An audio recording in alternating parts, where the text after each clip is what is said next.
In the quiet, fog-cloaked town of Briar Hollow, the old toy shop was little more than a memory, a fading relic of forgotten times.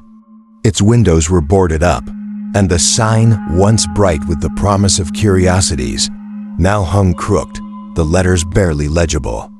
No one dared to visit the shop, and the townsfolk who spoke of it did so in hushed tones, fearful of what might linger within. But Emily, a young woman new to the town, was different. She was drawn to the old shop one fateful afternoon, intrigued by the mystery that surrounded it. She had heard the locals whisper of it, of the strange toys that lined the shelves, and of an old man who was said to be the keeper of those cursed relics. Armed with nothing but her curiosity and a desire for adventure, Emily decided to explore the shop herself. She pushed open the creaking door, a chill air sweeping over her as she entered. The interior was dim, the dust hanging thick in the air. The shelves were cluttered with relics of another time tattered books, cracked picture frames, and strange objects whose meanings had been lost to history. But in the far corner of the shop, beneath a heavy shroud of cobwebs, something caught her eye. There, sitting silently on a dusty shelf, were 5 identical dolls. Each doll was a Labubu doll. Small, with wide, glassy eyes, and a grin that stretched far too wide for comfort. Their faces were cracked and chipped, their clothes tattered, but there was something about them that chilled Emily to her core. The dolls looked as though they were waiting, watching. Their expressions, frozen yet unnervingly alive, seemed to know something that she didn't. As Emily approached the shelf, her heart began to race, and a cold shiver crawled up her spine. It wasn't just the eerie feeling of the doll's gaze. There was an unnatural aura around them, a dark presence that seemed to hum beneath the surface. She reached out to touch one of the dolls, and the moment her fingers made contact with its porcelain surface, a voice rasped from behind her. "You've found them," the shopkeeper whispered. He was an old man with long graying hair and hollow eyes that seemed to look through her. "The Labubu dolls. Don't take more than one, miss. They are cursed." Emily turned to face him, her brow furrowed. "Curse?" she asked, skeptical. "How can a doll be cursed?" The shopkeeper's eyes darkened. "They were made long ago, in sorrow. A man, an old toy maker, lost his daughter, and in his grief, he crafted those dolls.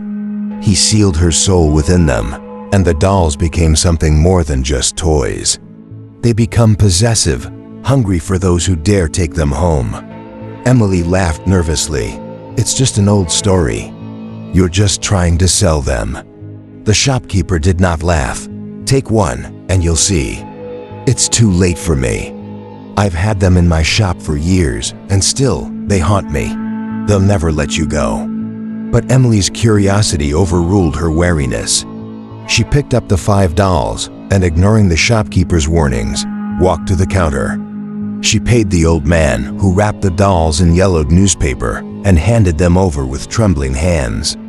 His gaze lingered on her as she left, and his face was etched with sorrow and resignation.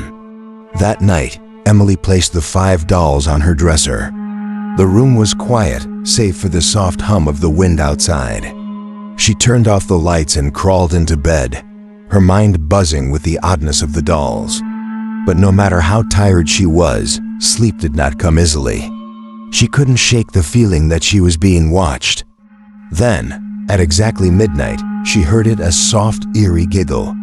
The sound seemed to come from nowhere and everywhere at once, filling the room with a sense of foreboding.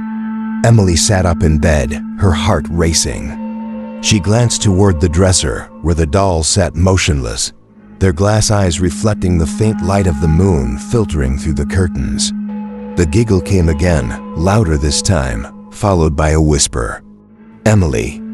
Her blood ran cold. She rubbed her eyes, convinced she was imagining it, but when she looked again, the dolls were no longer on the dresser. They were on the floor, scattered in a circle around her bed. Their faces twisted into grotesque, unsettling smiles, their eyes glistening with an unnatural gleam. "Emily." The whisper came again, this time from the doll nearest her bed. Before she could react, she felt it, the cold touch of tiny fingers on her ankle. She jerked her leg away, but the doll's hand clung to her skin with a vice-like grip. Panic surged through her, but she couldn't move. The dolls were closing in, crawling across the floor toward her, their limbs twisting and contorting in unnatural ways. The giggles grew louder, more frantic, as the dolls surrounded her.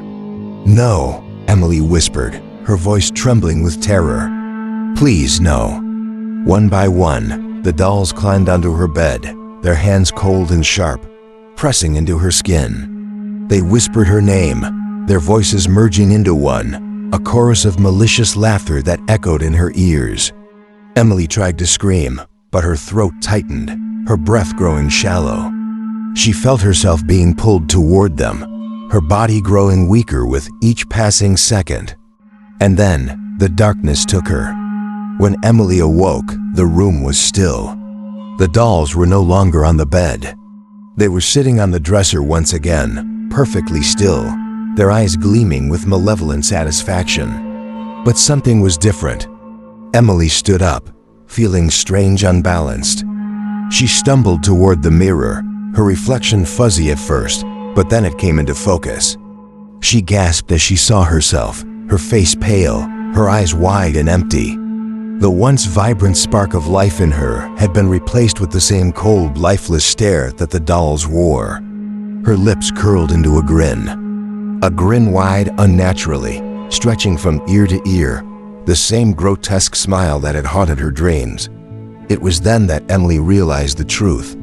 She was no longer Emily. She had become one of them, one of the Labubu dolls. As she turned back toward the bed, the other dolls slowly began to stir, crawling toward her.